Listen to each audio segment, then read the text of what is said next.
नमस्कार दोस्तों, स्वागत है आप सभी का आपके अपने YouTube channel online study with D K. आज हम देखने वाले हैं सीटेट ऑनलाइन एग्जाम में पूछे गए बाल विकास एवं शिक्षा शास्त्र की प्रश्नों का समावेश। और यहाँ पर क्वेश्चन जो है ये आपके पेपर फर्स्ट और सेकंड दोनों के लिए काफी महत्वपूर्ण प्रश्न रहने वाले हैं। तो आइए और स्टार्ट करते हैं और देखते हैं आज के हमारे सीडीपी से संबंधित प्रश्न। और इन प्रश्नों की हमारी सीरीज चल रही है, उसी सीरीज का अगला पार्ट यहाँ पर आज आप देखने वाले हैं, क्योंकि यहाँ पर प्रश्न आपको उसी सीक्वेंस में मिलने वाले हैं जो जितने हम पहले बता चुके हैं उसके आगे से आपको यहाँ पर मिलने वाले हैं। तो यहाँ पर बढ़ते हैं पहले प्रश्न की ओर। और पहला प्रश्न यहाँ पर आता है, हॉवर्ड गार्डनर के अनुसार वह व्यक्ति जिनमें दूसरों की मनसाओं, भावनाओं और व्यवहारों को समझने व उनके साथ संबंध बनाने की क्षमता होती है, तो उसमें कौन सी बुद्धि होती है। तो यहाँ पर बहुत अच्छा प्रश्न है। हॉवर्ड गार्डनर के अनुसार हमें देखना है तो प्रकृतिवादी अंत व्यक्तित्व या फिर अंत व्यक्तित्व या फिर स्थानिक, तो यहाँ पर हम कह सकते हैं कि ऐसे व्यक्तियों की जो बुद्धि होती है वो यहाँ पर रहेगी अंत व्यक्तित्व बुद्धि, यानी कि जिसे हम इंटरपर्सनल भी कह सकते हैं। ऑप्शन सेकंड यहाँ पर होगा उत्तर। अगला प्रश्न आता है, जब बच्चे स्कूल में प्रवेश करते हैं तब उन्हें अपनी मातृभाषा में बोलने की अनुमति दी जानी चाहिए क्योंकि अभिव्यक्ति महत्वपूर्ण है। दूसरा, स्कूल की भाषा में ना बोलने पर उन पर जुर्माना लगाया जाना चाहिए। या फिर थर्ड है, उन्हें स्पष्ट रूप से बताया जाना चाहिए कि स्कूल की एक अलग भाषा है और उन्हें अपनी भाषा में बिल्कुल भी नहीं बोलना चाहिए। और फोर्थ है, उनके माता पिता को घर पर भी स्कूल की भाषा का प्रयोग करने के लिए कहना चाहिए। तो देखिए, अभी हम नई शिक्षा नीति की बात करते हैं। तो नई शिक्षा नीति के अंतर्गत जो प्राइमरी कक्षा के बच्चे हैं, कक्षा 1 से 5 तक के बच्चों के लिए मातृभाषा में ही शिक्षा देने की बात प्रस्तावित की गई है।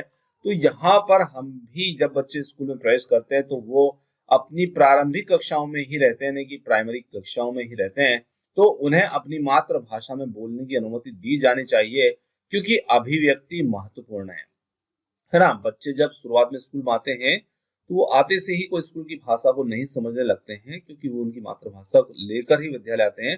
तो बिल्कुल उन्हें हम अनुमति देंगे और उनकी बातों का सम्मान भी करेंगे और उन्हें इस बात की अनुमति दी जाएगी ताकि वे अपनी अभिव्यक्ति वहां पर प्रदर्शित कर पाए। आगे बढ़ते हैं और अगले प्रश्न को देखते हैं। अगला प्रश्न आता है, लड़कों को उपहार में खेलने के लिए अक्सर कार और यांत्रिक ब्लॉक, लड़कियों को गुड़िया व चित्रकारी के संसाधन दिए जाते हैं, तो यह अनुपयुक्त प्रथा क्या दर्शाती है। तो देखिए, यहाँ पर लड़कों के लिए कार दी गई है और लड़की के लिए गुड़िया व चित्रकारी के संसाधन दिए गए हैं। तो यहाँ पर जेंडर स्थिरता, जेंडर समता, जेंडर पक्षपात या जेंडर सशक्तिकरण, तो यहाँ पर जेंडर सीधा पक्षपात हो रहा है क्योंकि यहाँ पर दोनों को समान नहीं समझा जा रहा है। दोनों को खेलने के सामानों से ही यहाँ पर पता चलता है। तो ये जेंडर बायस यहाँ पर रहेगा, जेंडर पक्षपात। ऑप्शन नंबर थर्ड यहाँ पर इसके लिए उत्तर होगा। अगला प्रश्न की बात करें तो एक शिक्षिका को बच्चों को अपने आप से बात करने के लिए, जिसे हम व्यक्तिगत वाक भी कहते हैं, को क्या प्रतिक्रिया देनी चाहिए। तो यहाँ पर जब एक शिक्षक अपने बच्चों को देखती है जो अपने आप से बात करते हैं तो उसके लिए शिक्षिका को क्या प्रतिक्रिया देनी चाहिए। उसे हतोत्साहित करना चाहिए क्योंकि वह आत्म केंद्रिता को बढ़ावा देता है। दूसरा है, उसे हतोत्साहित करना चाहिए। तो देखिए, किसी भी प्रकार से हम हतोत्साहित तो बच्चे को करेंगे नहीं, तो यहाँ पर प्रोत्साहित वाले ऑप्शन जो है वो हमारे लिए रहेंगे। तो दो इसमें हतोत्साहित की बात करते हैं तो ये सीधे सीधे कट जाते हैं और यहाँ पर प्रोत्साहन वाले को दोनों को हम देख सकते हैं, जिसमें है उसे प्रोत्साहित करना चाहिए क्योंकि इससे स्वनियमन सुसाधित होता है। उसे प्रोत्साहित करना चाहिए क्योंकि इससे शिक्षक की जिम्मेदारी खत्म हो जाती है। तो देखिए, शिक्षक की जिम्मेदारी तो कभी खत्म नहीं होती है जब तक वो बच्चों के साथ पढ़ाते हैं, है ना। तो शिक्षक की जवाबदारी तो हमेशा ही बनी रहती है। तो यहाँ पर ऑप्शन नंबर थर्ड यहाँ पर हमें मिलता है, इसके लिए बिल्कुल एकदम सही उत्तर, क्योंकि दो तो हमारे सीधे सीधे यहाँ कट गए। एक जो है उसमें जिम्मेदारी खत्म करने की बात की तो वो भी हमारा हो गया और सीधा हमें उत्तर यहाँ पर निकल करके आ गया, ऑप्शन नंबर थर्ड। आगे बात करते हैं। अगला प्रश्न यहाँ पर आता है, निम्न में से कौन सा कथन कक्षा में सवाल पूछने के संदर्भ में सही नहीं है। तो देखिए, यहाँ पर कक्षा में सवाल पूछने के संदर्भ में जो सही नहीं है उसे हमें यहाँ पर देखना है। तो यहाँ पर है, विद्यार्थियों से प्रश्न के उत्तर पूछने का मुख्य उद्देश्य उनका परीक्षण करना है। तो देखिए, पहला प्रश्न, ये पहला विकल्प यहाँ पर कहता है कि प्रश्न के उत्तर पूछने का मुख्य उद्देश्य केवल उनका परीक्षण करना होता है। तो ऐसा कक्षा में नहीं होता है। विद्यार्थी से प्रश्न पूछने के पीछे कई कारण, कई उद्देश्य छुपे होते हैं। तो यहाँ पर बच्चों का पूर्व ज्ञान का पता हमें करना होता है, तो उसके लिए भी हम प्रश्न पूछ सकते हैं। बच्चे के अंदर विषय में रुचि है या उसको कितनी बात समझ आ रही है, उसके बहुत सारे उद्देश्य यहाँ पर हो सकते हैं। तो सिर्फ परीक्षण करना ही इसका उद्देश्य नहीं होता है। दूसरे को देखें, विश्लेषणात्मक प्रश्न पूछने से विद्यार्थियों का समालोचन चिंतन में मदद मिलती है। थर्ड, विद्यार्थियों को कक्षा में प्रश्न पूछने के लिए प्रोत्साहित करना चाहिए। प्रश्न जो विवेचन और अनुप्रयोग पर आधारित होते हैं उच्चतर श्रेणी के चिंतन कौशलों को बढ़ावा देते हैं। तो जहां पर सही नहीं की बात की गई है, तो जो सही नहीं होगा वो ऑप्शन नंबर फर्स्ट ही होगा, जिसमें कहा गया है कि विद्यार्थियों से प्रश्न के उत्तर पूछने का मुख्य उद्देश्य जो होता है वो उनका परीक्षण करना मात्र होता है।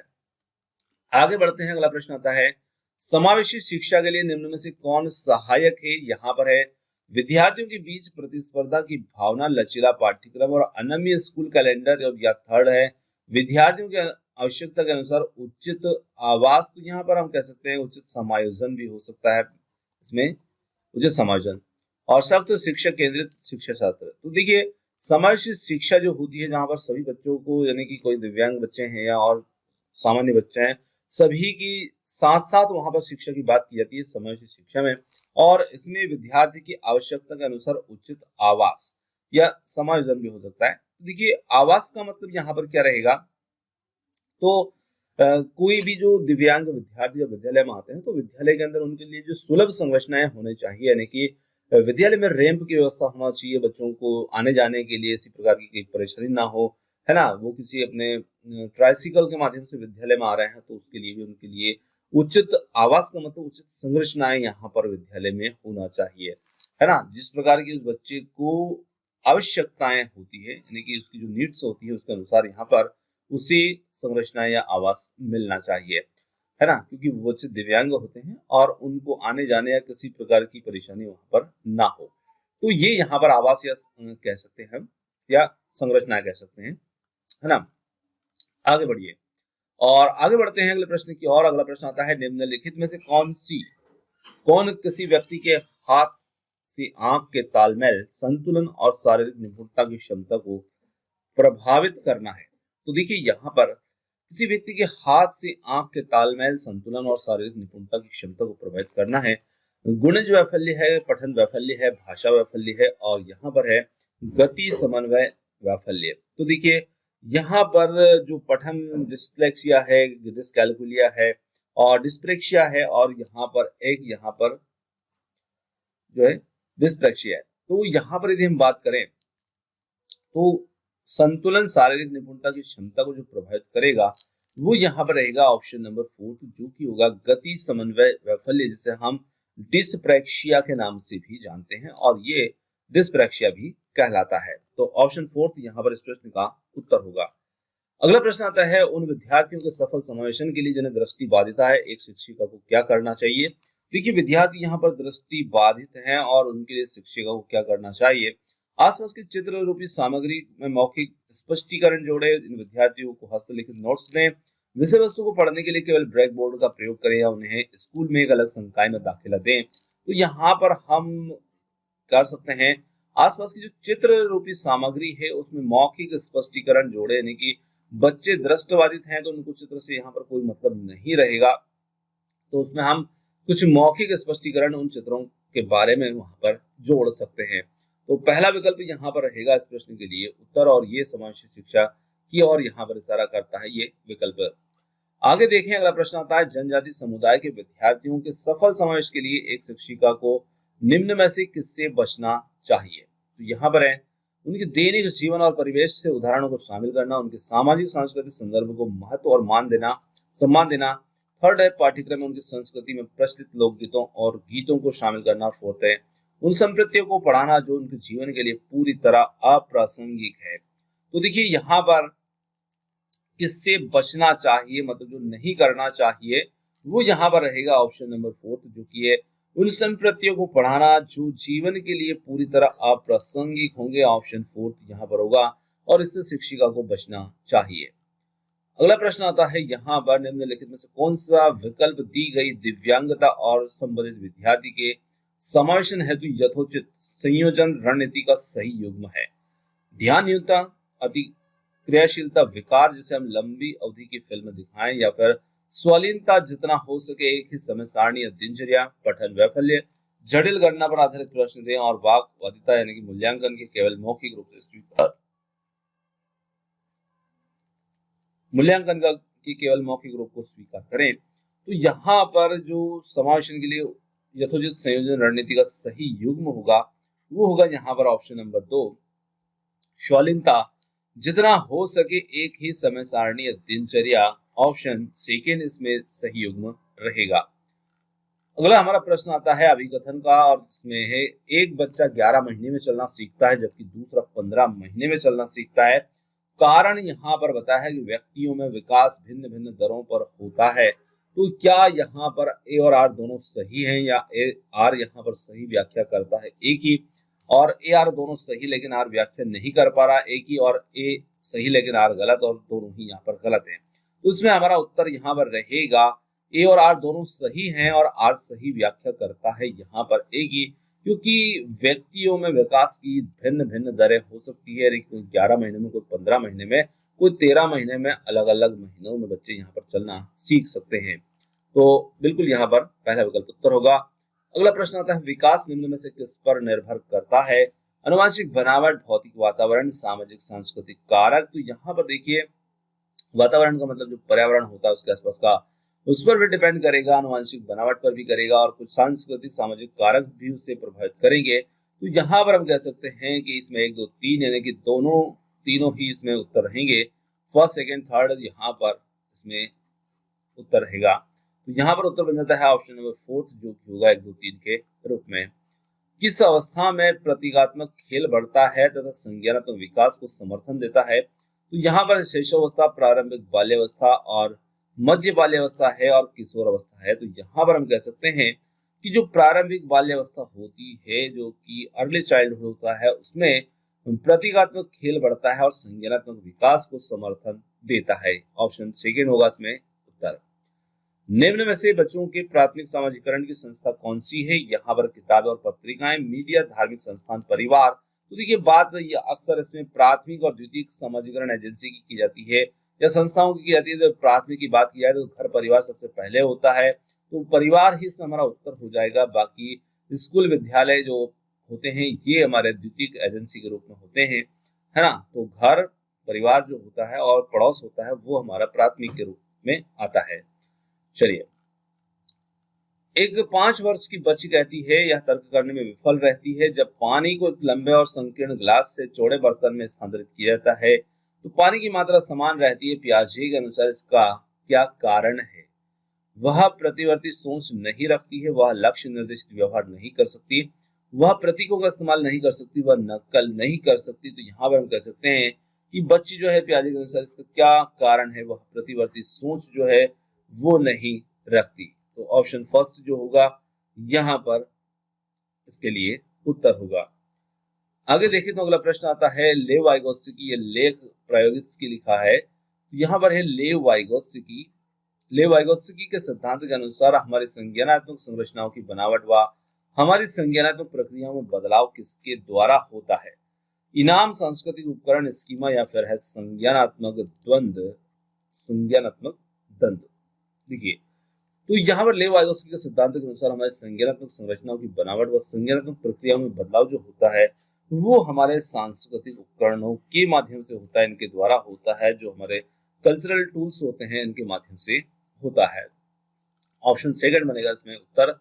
अगला प्रश्न फिर वाइगोत्स्की के अनुसार इनमें से कौन सा कारक संज्ञानात्मक विकास में महत्वपूर्ण भूमिका निभाता है? भाषा, परिपक्वता, संगठन या फिर संतुलन। तो यहाँ पर हमें वाइगोत्स्की के अनुसार देखना है और उनके अनुसार संज्ञानात्मक विकास में भाषा जो होती है ये काफी महत्वपूर्ण भूमिका निभाती है।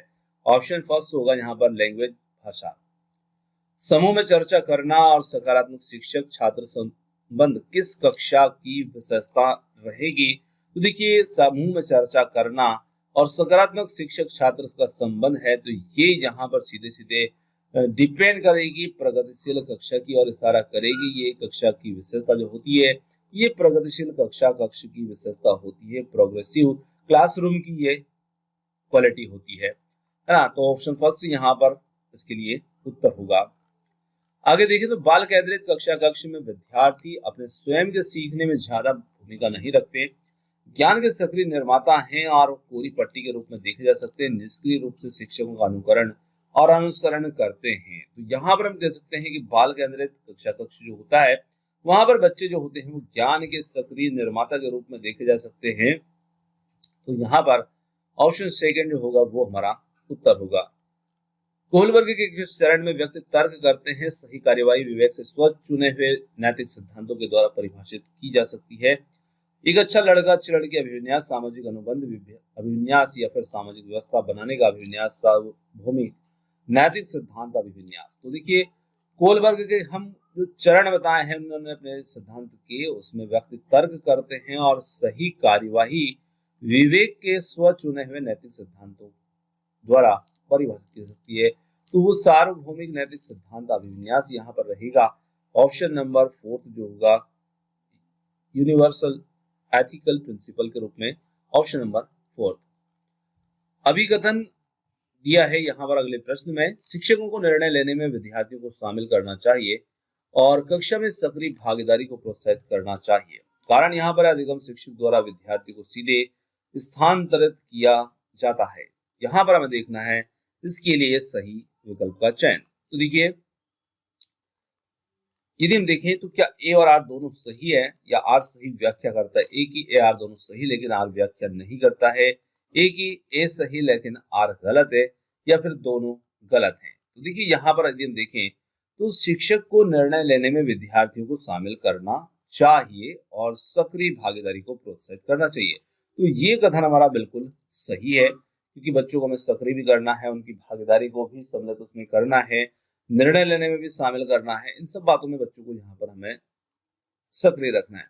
और दूसरा क्या कह रहा है कि अधिगम शिक्षक द्वारा विद्यार्थी को सीधे स्थानांतरित किया जाता है, तो ये यहाँ पर गलत है। तो हम कह सकते हैं कि ऑप्शन नंबर 3 जो होगा, जिसमें ए सही बात कर रहा है और आर गलत बात कर रहा है, तो यहाँ पर ए सही और आर गलत है। अगला प्रश्न आता है, विद्यार्थी निम्न में से किस नए ज्ञान के निर्माण का आधार बनाते हैं जो उनके द्वारा पहले से समझा और माना जाता है, जो उनके लिए अस्पष्ट और अप्रासंगिक है, जो उनके लिए पूरी तरह अपरिचित और अज्ञात है, या जो उनके वर्तमान संज्ञानात्मक स्तर से बहुत परे हैं। तो देखिए बच्चे निम्न में से किसे नए ज्ञान के निर्माण के रूप में आधार बनाते हैं। तो बच्चों को जो पूर्व ज्ञान होता है, मतलब जो पूर्व ज्ञान होता है उसी को निर्माण का आधार बनाते हैं, जो उनके द्वारा पहले से समझा और माना जाता है। तो यहाँ पर ऑप्शन फर्स्ट जो होगा वो इसमें उत्तर बनेगा, है ना। ऑप्शन फर्स्ट इसमें उत्तर होगा। सीखने के सामाजिक संदर्भ में निम्नलिखित में से कौन सा कथन सही नहीं है। संप्रेक्षण व अंतःक्रिया सीखने के लिए महत्वपूर्ण है। सीखने का सभी कार्य व्यक्ति द्वारा उनके दिमाग में किया जाता है। विद्यार्थी स्कूल में अपनी संस्कृति से बहुत सी समझ लेकर आते हैं। या फोर्थ है, जब विद्यार्थी एक दूसरे की सहायता करते हुए सहयोगात्मक रूप से काम करते हैं तो उनका अधिगम सुदृढ़, प्रबलित व परिष्कृत होता है। तो यहाँ पर हम कह सकते हैं कि सीखने का सभी कार्य व्यक्ति के द्वारा उनके दिमाग में किया जाता है।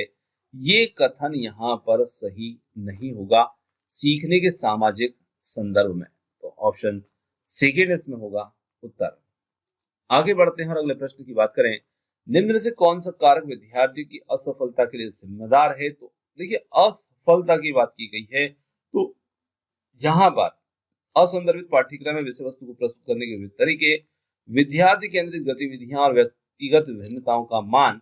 देखिए ये सफलता के लिए ये चीजें होती है, पर असफलता के लिए हो सकता है असंदर्भित पाठ्यक्रम। ऑप्शन फर्स्ट जो होगा वो यहाँ पर उत्तर होगा इस प्रश्न की असफलता के लिए जिम्मेदार। अगला है, प्रभावी अधिगम के लिए शिक्षार्थी के रक्तस्थान भागीदारी की आवश्यकता होती है। देखिए प्रभावी अधिगम तभी हो सकता है जब शिक्षार्थी जो विद्यार्थी होता है वो सक्रिय रूप से भागीदार उसमें रहेगा। तो ऑप्शन फर्स्ट ही होगा, विनम्र, आंशिक, निष्क्रिय, बाकी जो है कुछ मतलब का नहीं है, सक्रिय ही इसमें यहाँ पर उत्तर रहेगा। ऑप्शन फर्स्ट है। अभी संज्ञानात्मक कौशल चिंतन और अधिगम को नियमित करते हैं या फिर संज्ञान और समस्या के समाधान को प्रभावित नहीं करते, केवल विषय वस्तु के रटने पर निर्भर हैं और फोड़ते विद्यार्थियों के संज्ञान को विकास की देरी को दर्शाते हैं। तो यहाँ पर हम कह सकते हैं कि चिंतन और अधिगम को नियमित करते हैं, अभी अधिसंज्ञानात्मक कौशल जो होते हैं ये चिंतन और अधिगम को नियमित रूप से करेंगे। ऑप्शन फर्स्ट होगा यहाँ पर उत्तर। त्रुटियों के बारे में कौन सा कथन सही है, यहाँ पर देखना है उस कथन को। त्रुटियां, अधिगम प्रक्रिया में त्रुटियों की कोई भूमिका नहीं होती है। एक शिक्षक को विद्यार्थी की त्रुटि के व्यवहार को इनाम और सजा देकर खत्म करना चाहिए। या फिर थर्ड है, त्रुटियों पर चर्चा विश्लेषण द्वारा उन्हें अर्थपूर्ण अधिगम में बदला जा सकता है। फोर्थ, विद्यार्थी अपनी त्रुटि की स्वयं खोज और सुधार करने में सक्षम नहीं होते। तो देखिए थर्ड विकल्प ही एकमात्र ऐसा विकल्प है जिसमें हमें कुछ बातें अच्छे रूप में मिल रही है और बाकी तो यहाँ पर सब गलत रूप में यहाँ पर देखने को मिल रहे हैं। तो थर्ड विकल्प यहाँ पर बन जाएगा इसके लिए सही उत्तर। अगले प्रश्न की बात करें तो अधिगम और सूचना प्रसंस्करण एवं संवेगों और प्रवृत्ति का संबंध किस प्रकार का है। तो यहाँ पर देखें तो अधिगम और सूचना प्रसंस्करण संवेगों से काफी हद तक प्रभावित होते हैं। संवेग और अधिगम सूचना प्रसंस्करण का संबंध एक दूसरे से नहीं होता है। सकारात्मक संवेग अधिगम और सूचना प्रसंस्करण को नकारात्मक रूप से प्रभावित करते हैं और नकारात्मक संवेग अधिगम और सूचना प्रसंस्करण को सकारात्मक रूप से प्रभावित करते हैं। तो यहाँ पर हम कह सकते हैं कि अधिगम और सूचना प्रसंस्करण संवेगों से काफी हद तक प्रभावित होते हैं। ऑप्शन फर्स्ट जो रहेगा, सूचना प्रसंस्करण संवेग और प्रवृत्ति का संबंध इस प्रकार का इनमें रहता है। ऑप्शन फर्स्ट है। एक विद्यार्थी कुछ संप्रतियों के बारे में अपनी जिज्ञासा को संतुष्ट करने के लिए किताबें पढ़ रही है और ये किस तरह का लक्ष्य का उदाहरण है। महारत हासिल करने की दिशा में उन्मुख लक्ष्य है या फिर परिहार उन्मुख महारत लक्ष्य है, प्रदर्शन की दिशा में उन्मुख लक्ष्य है, परिहार उन्मुख प्रदर्शन लक्ष्य है। तो देखिए यहाँ पर अपने जिज्ञासा को संतुष्ट करने के लिए तो ये महारत हासिल करने की दिशा में उन्मुख लक्ष्य है। ऑप्शन फर्स्ट ही इसके लिए यहाँ पर उत्तर हो जाएगा। अगले प्रश्न की बात करें तो अगला प्रश्न है, राष्ट्रीय शिक्षा नीति 2020 का केंद्र बिंदु क्या है। कठोर पाठ्यक्रम, शिक्षा शास्त्र और मूल्यांकन। तो कठोर पाठ्यक्रम तो यहाँ पर होगा नहीं। बहुविषयक और समग्र शिक्षा परीक्षा की और के लिए उसके लिए सीखना, आकलन के योगात्मक तरीकों को अपनाना। तो यहाँ पर हम कह सकते हैं बहुविषयकता और समग्र शिक्षा का केंद्र बिंदु रहेगा राष्ट्रीय शिक्षा नीति का 2020 का ये। तो ऑप्शन सेकंड यहाँ पर उत्तर होगा। तो आज की जो 30 प्रश्न हमारे थे बाल विकास शिक्षा शास्त्र से संबंधित ये यहाँ पर समाप्त होते हैं। क्वेश्चन आपको कैसे लगे कमेंट्स करके जरूर बताइएगा और वीडियो पसंद आए तो वीडियो को लाइक शेयर, चैनल को सब्सक्राइब करना मत भूलिएगा। आपने समय दिया उसके लिए बहुत बहुत धन्यवाद। Thanks for watching.